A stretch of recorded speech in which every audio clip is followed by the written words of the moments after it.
안녕하세요. 굿모닝 대박 예감 박미라입니다. 유럽의 재정 위기가 다시 글로벌 금융시장을 흔들고 있습니다. 스페인을 중심으로 유로존에 대한 우려가 확산되고 있는 모습인데요. 당초 예상과 달리 구제금융 신청은 늦추면서 시장의 불안감을 키우고 있는 모습입니다. 현재 스페인에서는 내년도 예산안 발표를 앞두고 긴축에 반대하는 시위가 연일 이어지고 있는데요. 이 소식에 뉴욕 증시는 사흘째 하락세를 보였고 유럽 주요국 증시는 1에서 2%대 비교적 큰 폭의 하락세를 보여주기도 했습니다. 여기에 어제는 또 중국 분위기도 안 좋았죠. 장중에 2천선을 살짝 내주기도 했는데요. 살펴봐야 할 이슈들이 정말 많습니다. 3분기 마지막 구간 어떤 이슈들이 나왔는지 강동석 아나운서가 전해드립니다. 안녕하세요. 황동석입니다. 글로벌 주요 뉴스를 전해드립니다. 뉴욕 증시는 스페인과 그리스의 소요 사태가 심화되는 등 유로존이 불안해지자 영향을 받아 하락했습니다. 스페인이 오는 27일 추가 긴축안 발표를 앞두고 대규모 시위와 카탈루냐 정부의 독립 추진 등 여러 악재에 시달리고 있다는 점이 부담이 됐는데요. 이 같은 어려움에 스페인의 10년 만기 국채는 다시 6%대에 진입하며 악재로 작용했고 그리스에서는 긴축에 반대하는 총파업이 지속되며 시장에 부담을 줬습니다. 다만 독일의 9월 소비자 물가 상승률이 낮아지며 유럽중앙은행의 정책 대응 여력이 높였고 독일 정부가 유럽 재정 안정 메커니즘을 비준하면서 다음 달 기금이 출범하게 됐다는 소식은 다소 위안이 됐습니다. 다우지수는 0.33%, S&P 500 지수는 0.57%, 나스닥은 0.77% 하락했습니다. 유럽 증시가 그리스와 스페인 등 유로존 우려에 2달 만에 가장 큰 폭으로 추락했습니다. 유럽 증시는 찰스 플로서 필라델피아 미국 연방준비은행 총재가 전날 미국의 추가 연기 부양책이 별 효과를 거두지 못할 것이라고 한 발언과 또 스페인의 전면 구제금융 신청이 늦춰질 수 있다는 소식에 영향을 받아 하락세로 장을 시작했습니다. 그리스에서 벌어진 총파업도 직접적인 영향을 미쳤습니다. 그러나 그리스 증시는 유럽 증시에서는 유일하게 0.38% 상승해서 대조를 이뤘습니다. 프랑스는 2.82%로 급락했고 독일은 2%, 영국은 1.56% 하락했습니다. 마리아노 라우이 스페인 총리가 스페인의 사회의 모든 영역에서 희생이 필요하다며 재정과 구조적 개혁에 대한 의지를 드러냈습니다. 라우이 총리는 26일 뉴욕 아메리칸 소사이어티에서 가진 연설을 통해 재정 긴축과 구조적 개혁이 스페인뿐만 아니라 지난 2년간 재정 위기에 시달려온 유로존의 경쟁력을 높일 것이라고 말했습니다. 스페인은 27일 긴축과 구조조정은 물론 조기 퇴직 등의 내용을 다 포함한 내년도 예산안과 경제 개혁안을 발표할 예정인데요. 그러나 내부의 저항이 극심합니다. 수도 마드리드에서는 수천 명의 시위대가 이틀째 긴축 재정과 또 증세에 반대하는 시위를 이어갔습니다. 카탈루냐 지방정부는 스페인으로부터 분리 독립을 요구해 나섰고 갈등 상황이 계속되면서 이날 스페인 10년물 국채 금리는 6%를 재돌파했습니다. 찰스 에반스 시카고 연방준비은행 총재가 미 연방준비제도가 경기 회복세를 이끌기 위해 3차 양적 완화에 이은 추가적인 조처에 나선다고 말했습니다. 에반스 총재는 인디애나주 해먼드에서 열린 비즈니스 엑스포의 행사에 참가해 지금은 행동을 해야 할 때라며 잠재적 위협을 타개하기 위해서는 경제 활력과 탄성을 제고하기 위해 할 수 있는 모든 조치들을 취하는 것이 필수적이라고 강조했습니다. 에번스 총재는 실업률이 7%를 넘은 데다가 중기 인플레이션 전망치가 3%를 밑돌고 있어 지속적인 부양책이 필요하다며 실업률을 낮출 때까지는 정책적 부양이 필요하지만 인플레이션이 연준 목표치인 2% 이하로 유지되도록 관리할 것이라고 말했습니다. 독일 정부가 유로존 17개 국가 중 마지막으로 유럽재정안정기금을 비준했습니다. 유럽재정안정기금은 독일 내에서 위헌 논란에 휩싸이며 수개월간 비준이 지연돼 왔는데요. 지난 10일 헌법재판소는 유럽재정안정기금과 신재정협약이 독일 헌법을 위배하지 않는다며 집행정지 가처분 긴급신청을 기각하고 합헌 판결을 내렸으나 독일의 유럽재정안정기금 분담액 보증 규모 최대 1,900유로를 제한하는 조건을 붙였습니다. 이에 따라 유럽재정안정기금은 다음 달 8일 첫 회의를 갖고 10월 말부터는 본격적 운영에 들어갑니다. 미국의 지난달 신규 주택 판매가 예상외로 부진했습니다. 그러나 판매된 집값은 최근 5년 5개월 만에 가장 높은 수준을 보였습니다. 미국 부동산 경기가 아직까지는 불균형적으로 회복되고 있음을 보여주고 있습니다. 미 상무부는 지난 8월 중 신규 주택 판매가 전월 대비 0.3% 감소했다고 발표했습니다. 이는 앞선 7월에 3.6% 증가해서 감소로 급선했을 뿐만 아니라 예상치도 밑돌았습니다. 지역별로는 북동부에서 20%나 급증했고 중서부에서는 1.8%, 서부에서는 0.9% 각각 증가했고 다만 남부에서는 4.9% 감소했습니다. 신규 주택 판매 가격은 평균 25만 6,900달러로 전년 동월 대비 17% 증가하면서 지난 2007년 3월 이후 무려 5년 5개월 만에 최고 수준을 기록했습니다. 지금까지 글로벌 주요 뉴스였습니다.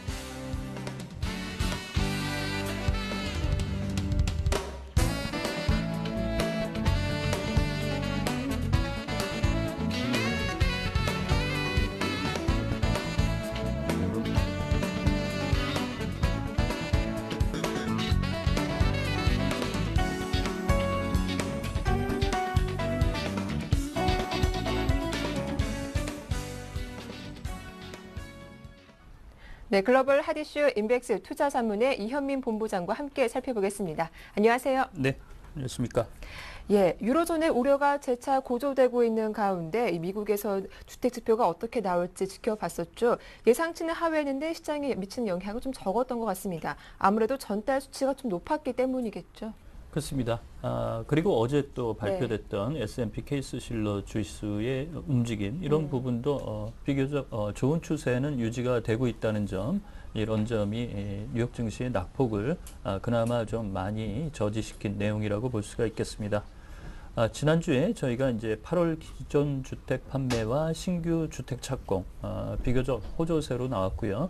말씀드린 대로 어제 발표됐던 케이스 실러 지수도 0.4%가 증가했습니다.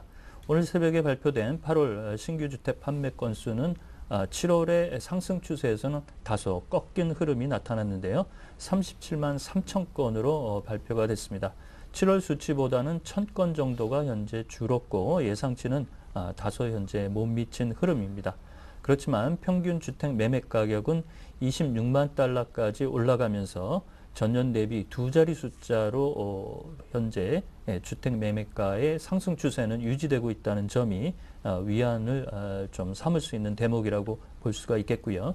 재고 수준도 6개월 재고 분량에서 다소 현재 줄어드는 추세로 나타나고 있습니다. 4 내지 5개월 정도 수준으로 현재 구매자의 수요가 저가 주택에서 다소 현재 활발히 움직인다라고 볼 수가 있겠고요. 일단 낮은 모기지 금리 이런 부분도 구매자 수요를 조금 더 긍정적으로 볼 수 있는 그런 부분이라고 볼 수가 있겠습니다. 네, 간밤 글로벌 증시에서는 스페인의 문제가 가장 크게 떠오르기도 했는데요. 스페인이 올해 재정 적자 목표치 4.5% 달성이 어렵다고 하죠. 이미 목표치를 초과한 상태인데 이렇게 되면 스페인 정부에서도 강도 높은 긴축 정책을 시행할 수밖에 없는데 또 이에 반대하는 시위 규모도 점점 더 확산되고 있더라고요. 그렇습니다. 긴축은 해야 되는데 국민들은 이를 원하지 않고 있고요. 세원 확보는 줄어들고 있고 이런 여러 가지 그 내용들이 복합적으로 맞물리면서 라우이 총리의 신뢰가 점점 떨어지고 있는 부분이 어제와 오늘 이틀간에 걸쳐서 마드리드 시내에서 대규모 시위 사태가 나타나는 등 스페인이 다소 현재 혼란의 국면으로 빠져드는 그런 양상이라고 볼 수가 있겠습니다. 올해 1월부터 8월까지 누적 재정 적자가 501억 유로까지 올라가면서 올해 초에 GDP 대비 재정 적자 감축 목표치인 4.5%를 이미 초과한 4.77%까지 올라섰습니다. 현재 이런 추세라면 올해 말까지 재정 적자 규모는 GDP 대비 6.3%까지 오를 것으로 현재 예견이 되고 있는데요. 지난 스페인은 1,000억 유로의 은행권의 부분 구제 금융을 받으면서 긴축에 대한 트로이카와 협상 합의 이런 점에서 2014년까지 재정적자 목표치를 GDP 대비 3% 이내로 맞추겠다라는 이행 노력을 현재 가져가고 있는데 하반기에 이런 부분을 잘 달성할 수 있을까 이런 고민이 커진다라고 볼 수가 있겠습니다. 더군다나 어제와 오늘 긴축을 반대하는 27일 날 발표될 예산과 재정개혁안, 내년도 예산안인데요. 국민들은 이를 2013년도 긴축 재정안이라고 부르고 있습니다.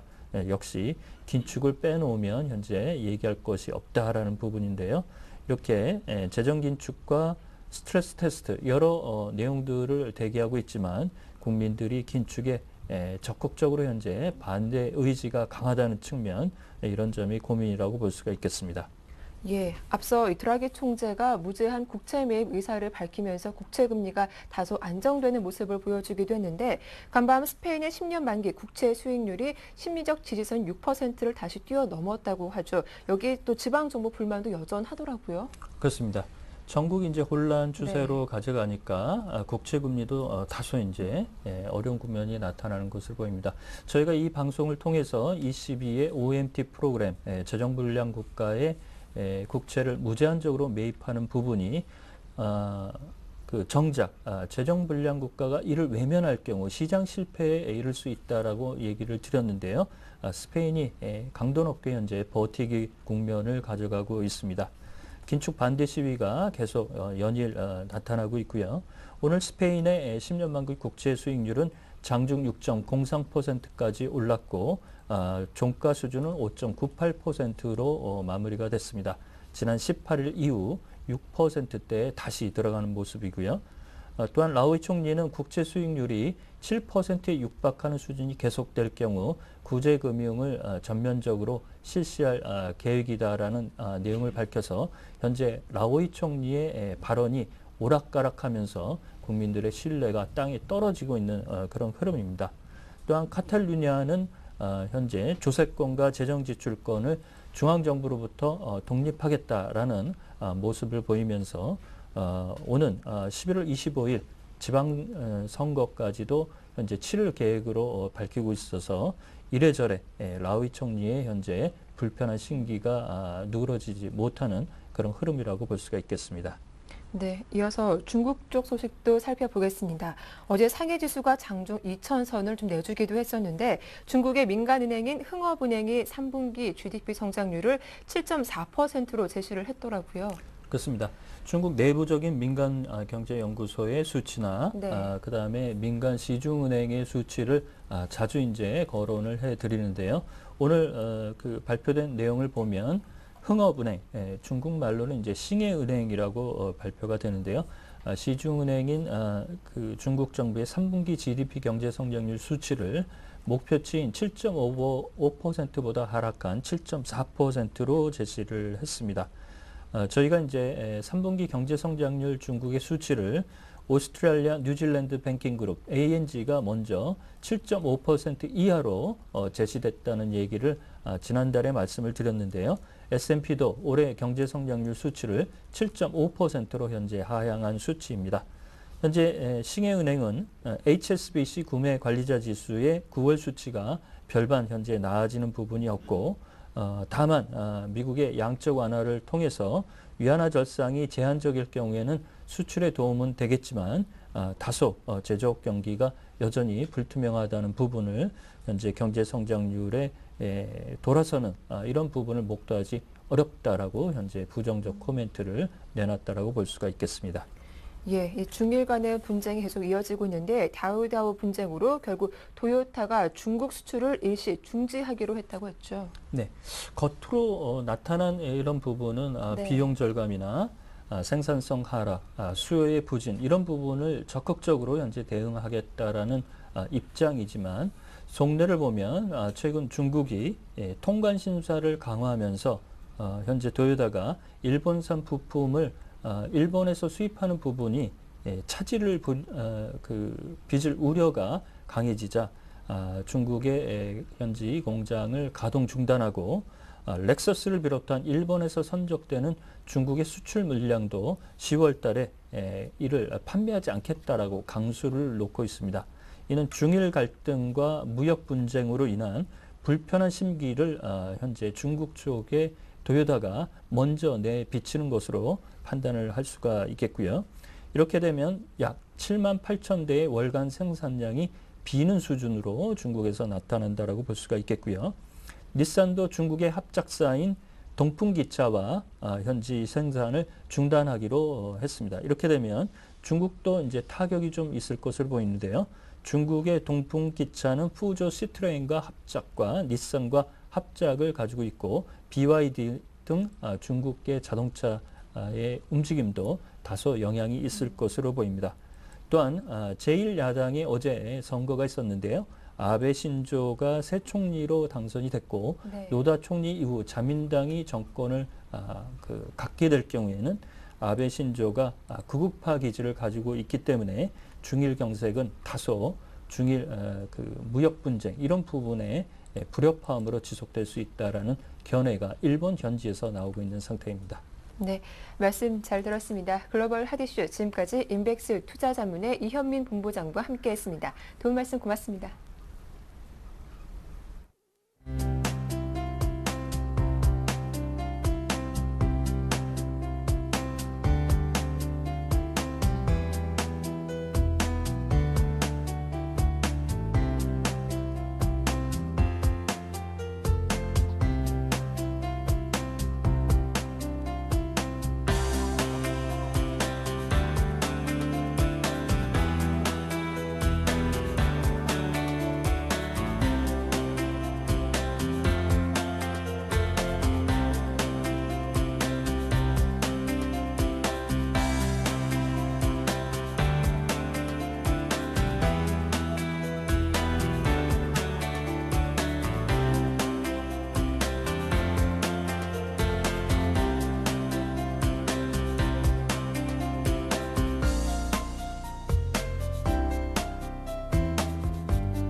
네, 글로벌 증시 마감에 따른 국내 증시 영향과 함께 어제장 이슈들 정리해 보겠습니다. 샘플러스 이상로 전문위원과 와이즌베스트 심기현 대표님 나오셨습니다. 안녕하세요. 예, 안녕하십니까. 반갑습니다.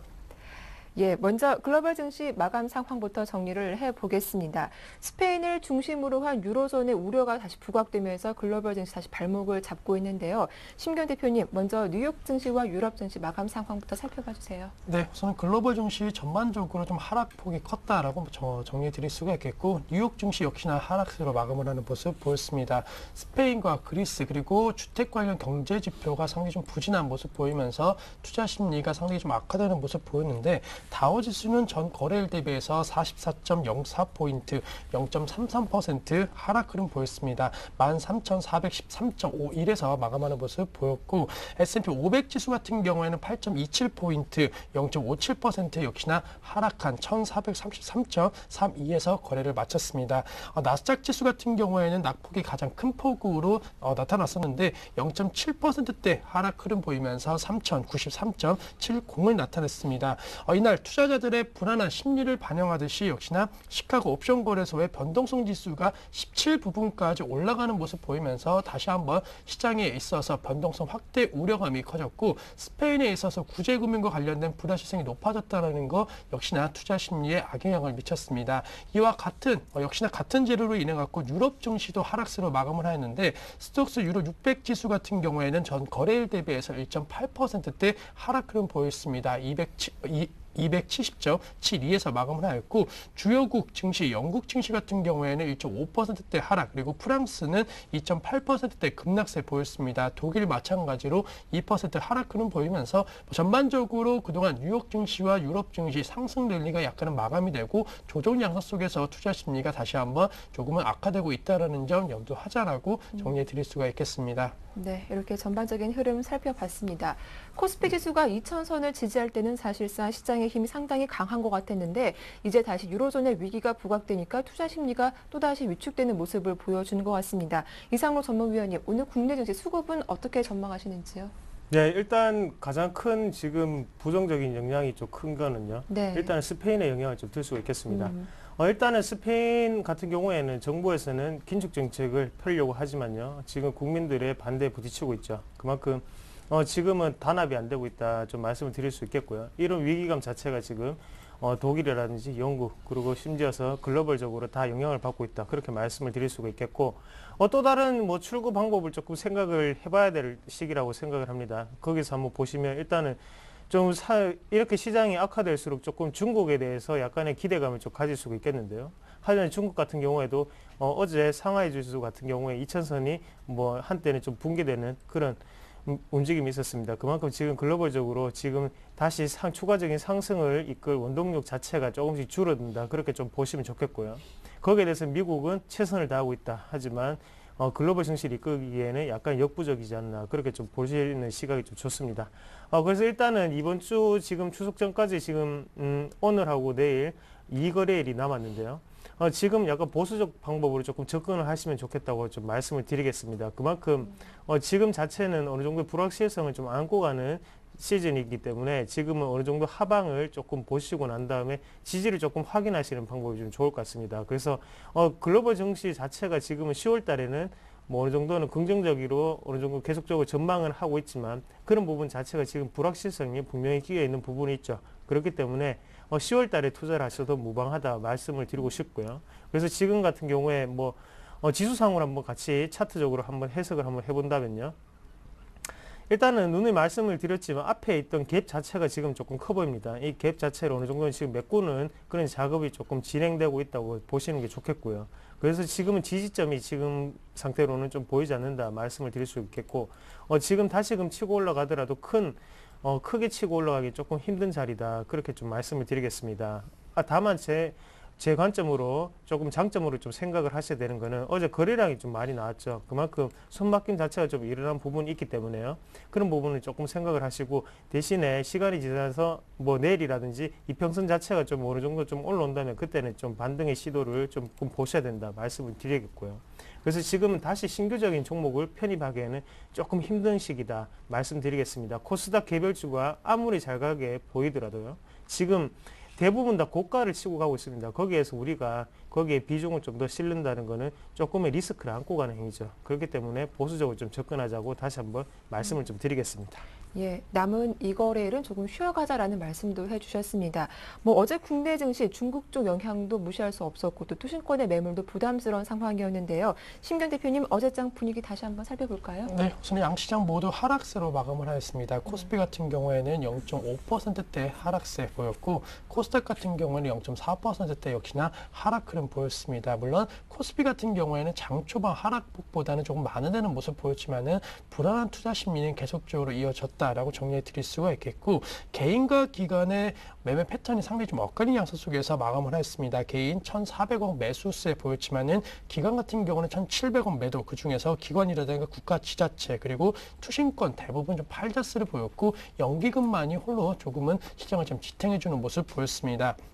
코스닥 같은 경우에는 불안한 심리가 계속적으로 이루어지고 있는데 그동안 강했던 코스닥 52주 신고가 종목 쪽으로도 계속적으로 약간은 차익 매물 우려감 나오고 있다라는 거 지금 시점 그동안 코스닥 시장의 대세 상승을 이끌었던 테마라든가 그리고 지금 시점 모멘텀이 강한 종목 쪽으로 약간은 좀 불안감 커지고 있기 때문에 전반적인 코스닥 시장의 0.4% 하락 흐름은 생각보다는 상당히 좀 많이 큰 폭의 하락이라고 정리해 드릴 수가 있겠고 뭐 아직까지는 불안한 심리 특히나 투신권을 중심으로 한 기관의 매도 우려감은 계속적으로 남아 있습니다. 하지만은 윈도우 드레싱 관련된 부분에 있어서 오늘장부터 좀 나올 가능성이 있을 것으로 판단되고 있다는 거 어제장 하락과 관련된 부분 분명히 생각하셔야겠지만은 단기적으로 한 번쯤은 기회로 삼는 전략도 필요하지 않을까라고 정리해 드릴 수가 있겠습니다.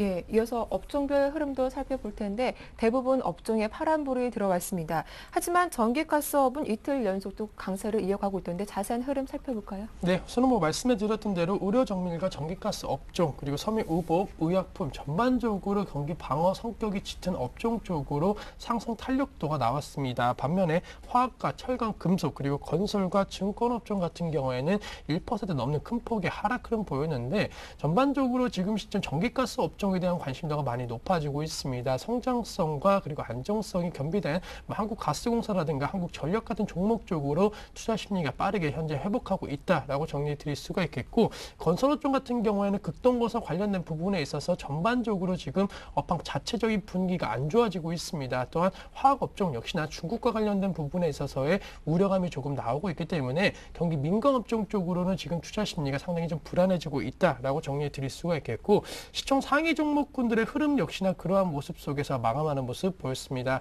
삼성전자는 약보합금 0.1%대 하락 흐름 보였지만은 포스코는 1%대 하락 흐름, 그리고 신한지주가 0.1%, SK하이닉스 0.6%, KTNG가 1.8%, SK텔레콤 2.6%대, 그리고 삼성물산이 1.9%, 롯데쇼핑은 보합권, 그리고 삼성중공업이 1.9%, 고려아연이 2.3%대 하락 흐름 보이면서 역시나 경기와 좀 밀접한 연관성이 있는 종목 쪽으로 하락폭 나왔다라고 정리해드리겠고, 하지만 현대차는 1% 상승 흐름 보였습니다. 하지만 기아차가 0.8% 하락 흐름 보였다라는 거, 전반적으로 자동차 업종 전반적인 상승 흐름이 나오지는 않았다. 현대차만 유독 강한 모습 보였다라고 정리해 드릴 수가 있겠고, 한국전력이 3.5%대 급등세 보였다라는 거, 그리고 현대글로비스가 1.2%대 상승, 그리고 이마트가 0.4%, GS가 0.6%, 외환은행이 0.4%대 상승 흐름 보이면서 전반적으로 코스피 시총 상위 종목군들 하락폭이 짙은 가운데 한국전력을 비롯한 몇몇의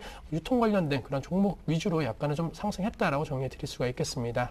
네, 말씀하신 것처럼 어제 자동차주에 대한 흐름이 좀 특징적이었습니다. 기아차는 박스권 하단에 놓여 있는 반면 현대차 유독 강세가 나왔는데, 이상로 전문위원님, 어떤 이유가 있는 겁니까? 네, 뭐 일단은 구조적인 문제를 제일 먼저 살펴보시는 게 좀 좋을 것 같은데요. 네. 일단 사업의 한번 매출 자체를 한번 살펴보시면요. 기아차 같은 경우에는 대부분 뭐 판매가 주로 되는 게 준중형 차가 판매가 많이 되죠. 그리고 소형차고요. 그리고 현대차 같은 경우에는 중형차 그리고 대형차 위주의 판매가 좀 많이 되는데, 그만큼 지금 이 기아차 같은 경우에는 준중형이나 소형차의 매출이 대부분 다 유럽 쪽에 잡혀 있습니다. 하지만 유럽의 위기가 지금 계속적으로 소비 위축으로 이어지면서 그런 부분 자체가 기아차 매출에 조금 영향을 받는다고 좀 보시면 좋겠고요. 하지만 왜 현대차는 선방을 하고 계속적으로 조금 우상향 패턴으로 나아가느냐 한번 보시면요. 일단 다우위다우를 맨 첫 번째 이유로 좀 들 수가 있겠죠. 그만큼 일본에 대한 반사 효과가 조금 커지고 있고요. 그리고 도요타의 10월 판매 중지 소식이 있었습니다. 그런 부분 자체가 조금 긍정적인 영향을 미치고 있고, 그러면 지금 도요타 같은 경우에 대부분 다 중형차죠. 그런 부분 자체가 중국에서는 거기에 반사익을 받을 수 있는 거는 기아차보다는 현대차라는 인식이 조금 더 강하다. 그렇게 좀 보시는 게 좋겠고요. 거기에 대해서 현대차는 주가 자체가 어제도 조금 상승 마감하는 결과를 나타냈다. 좀 말씀을 드릴 수 있겠습니다. 그래서 지금 만약에 종목을 한번 골라서 투자를 하신다면 완성차 중에서는 현대차가 조금 좀 더 나아 보인다고 말씀을 드릴게요. 그만큼 지금은 흐름 자체를 박스권 하단이라고 하더라도 그 하단을 지지를 할지를 한번 체크를 해보셔야 되는 경우고요. 대신에 현대차 같은 경우에는 박스권 하단을 지지받고 난 다음에 올라가는 패턴이죠. 그만큼 이런 지금 글로벌적인 악 상황에서 우리나라 정치를 어느 정도 버티고 수 있고, 그런 부분 자체가 지금은 20의 일평선을 지지를 완강하게 하는 부분이 나타나고 있기 때문에 그런 부분을 한 번 더 현대차를 다시 한 번 더 보시는 게 좋지 않겠나, 그렇게 말씀을 드리는 이유고요.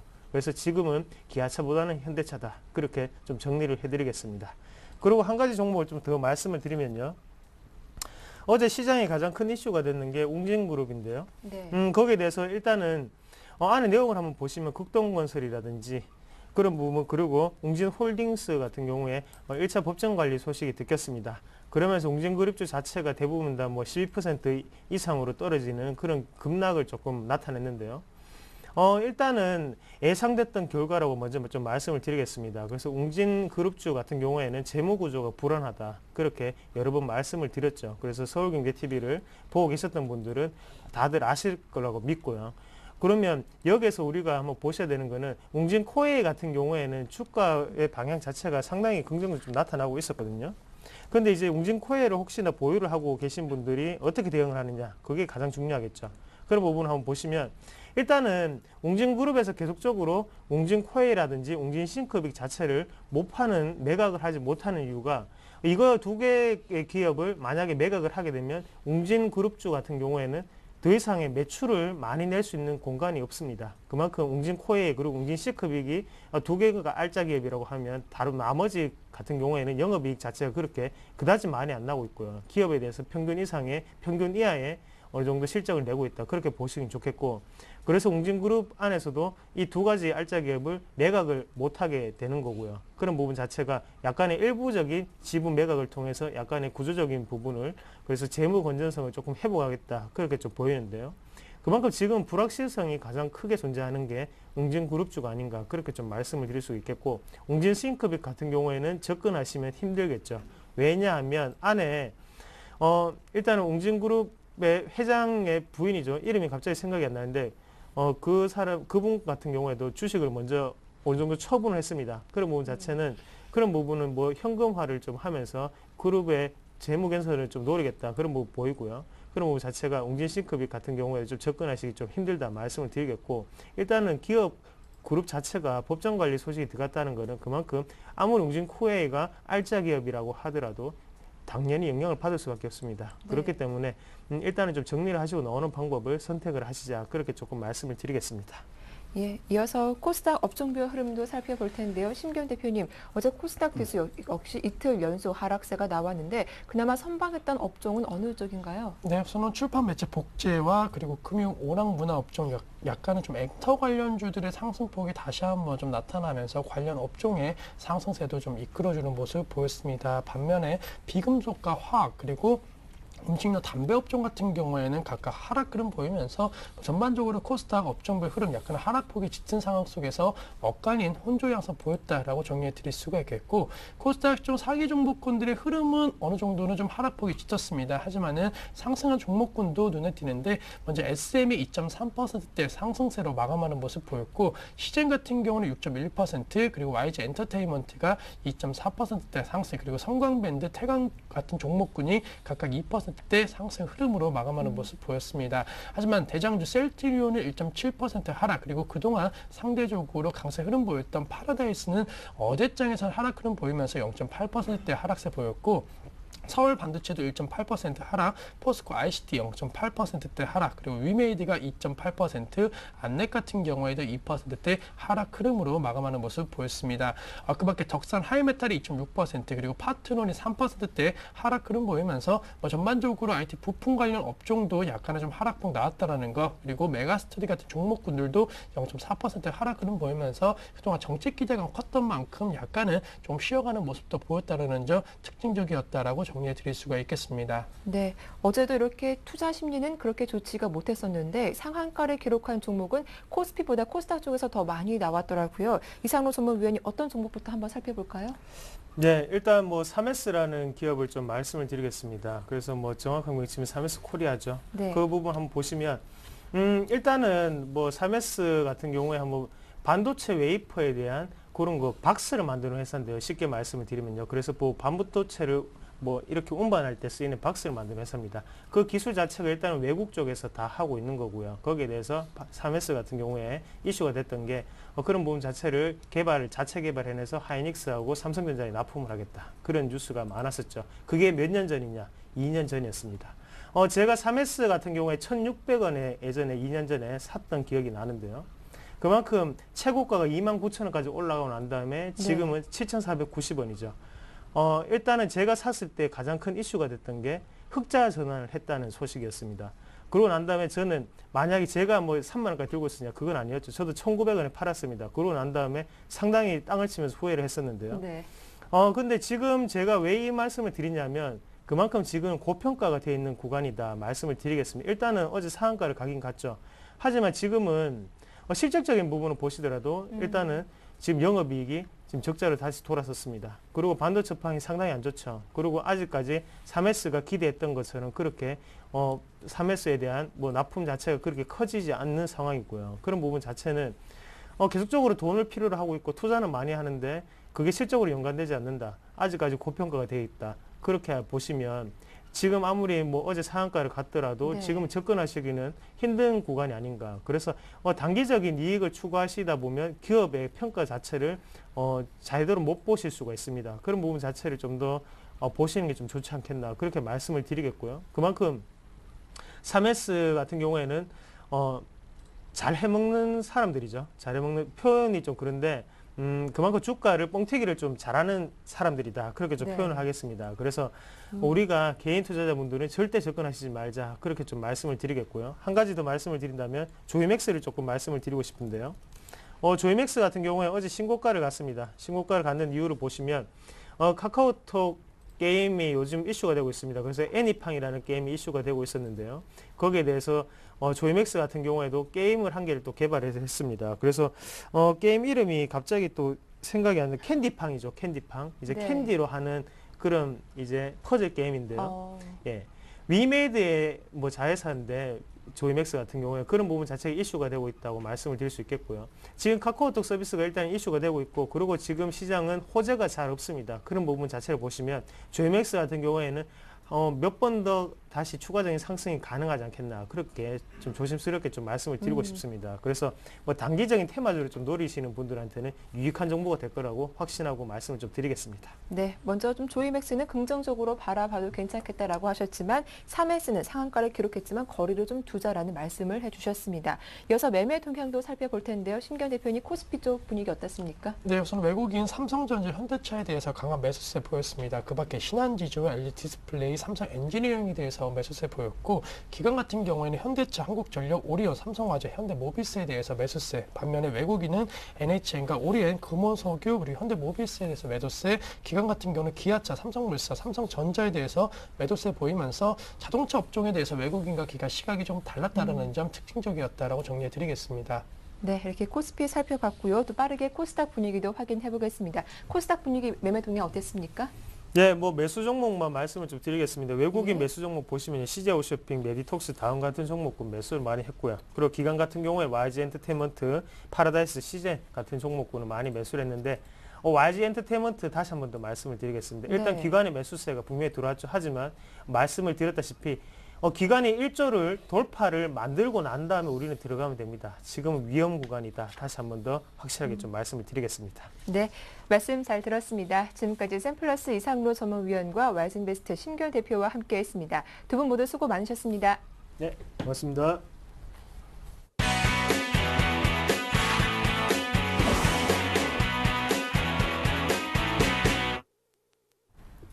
네, 어제장에서 이슈가 됐던 종목을 찾아보고 자세한 매매 전략도 들어보도록 하겠습니다. 샘플러스 김형근 전문위원님 만나보죠. 안녕하세요.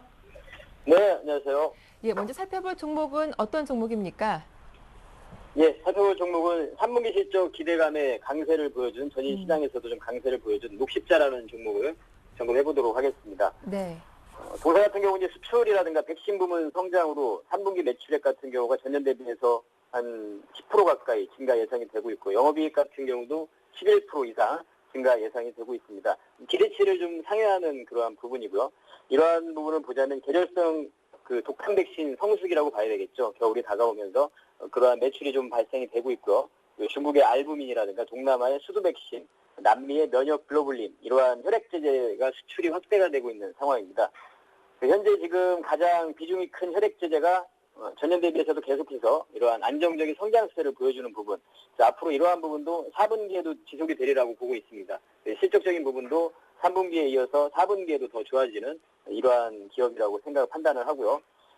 이러한 현재 지금 시장에서 3분기에 실적이 좋고 4분기에도 더 좋아지고 3분기에 만약에 안 좋아도 4분기부터는 좋아지는 이러한 종목들에 좀 관심을 가질 시기인데요. 바로 동사가 이런 제약주가 이러한 또 상황에 좀 해당이 되는 그러한 업종이라고 생각이 들고요. 그중에서도 이런 녹십자라는 종목이 현재 상태에서도 또 투자도 가능한 이러한 부분이라고 생각을 합니다. 그리고 이러한 사업적인 포트폴리오도 상당히 안정적인 그런 포트폴리오를 보유를 하고 있습니다. 그래서 기존의 이제 약가 인하에 대해서도 상대적으로 좀 그러한 영향을 좀 덜 받는 그러한 사업 구조를 가지고 있죠. 혈액제자라든가 백신 사업 부분이 비중의 45% 이상을 차지를 하고 있고, 전문 의약품 부분이 한 13% 정도밖에 차지하지 않기 때문에 그런 약가 인하에 대한 영향을 좀 덜 받았고요. 그래서 이러한 부분으로 실적적인 부분과 앞으로의 또 성장 부분으로는 천연물 신약, 신바로라는 것이 있고요. 또 헌터증후군 치료제 헌터라제라는 이러한 그런 새로운 그런 신약 부분들이 앞으로의 또 매출 성장을 좀 견인할 것이라고 보고 있습니다. 차트를 좀 보시면서 매매 전략을 말씀드리면 15만 7천 원에서 15만 9,500원 매수가를 말씀드리고요. 목표가는 18만 원. 손절가는 14만 5천 원 제시해드리도록 하겠습니다. 네, 3분기 실적 기대감이 있는 녹십자 대응 전략 자세하게 살펴봐 드렸습니다. 이어서 살펴볼 종목은 또 어떤 종목인가요? 다음 종목은 코스닥의 디지텍 시스템이라는 종목인데요. 네. 최근에 최대 주주 지분 확대로 주가 상승을 좀 보여주고 있는 그러한 종목인데요.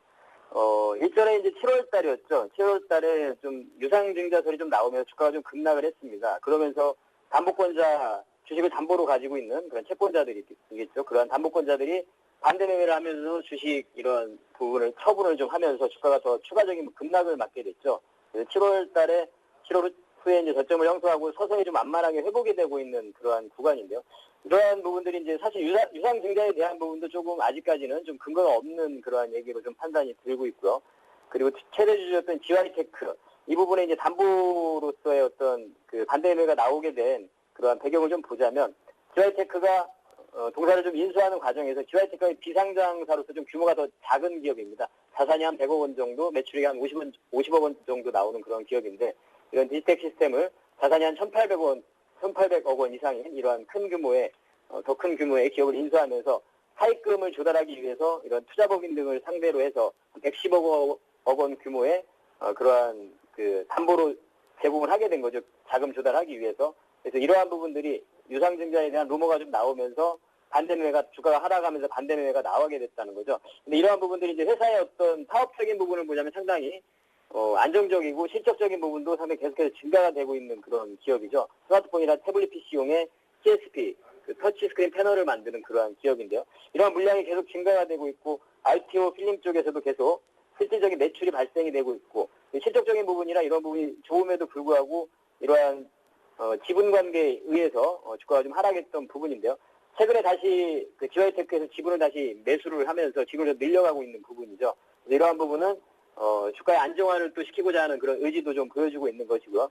사업적인 부분을 봤을 때 충분히 성장성이 있는 기업이기 때문에 그러한 리스크는 좀 있지만 충분히 좀 접근할 수 있는 그런 기업이 아닌가 이렇게 판단을 하고 있습니다.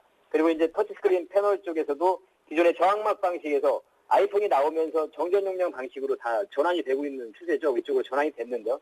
그러한 생산 라인의 전환도 상당히 성공적으로 전환을 시킨 상태입니다. 그래서 앞으로의 더 추가적인 좀 성장을 좀 기대를 해볼 수 있는 그런 기업이다. 이렇게 좀 체크를 좀 해드리도록 하겠습니다. 차트를 좀 보시면서 매매 전략을 말씀드리면 매수가는 1,500원에서 1,700원, 그리고 목표가는 13,000원, 손절가는 9,500원 제시해드리도록 하겠습니다. 실적으로 봐도 양호하고 최대 주주의 지분 확대 소식이 있었던 디지텍 시스템 대응 전략 잘 들었습니다. 고맙습니다. 네, 감사합니다. 네, 지금까지 샘플러스 김형근 전문위원과 함께했습니다.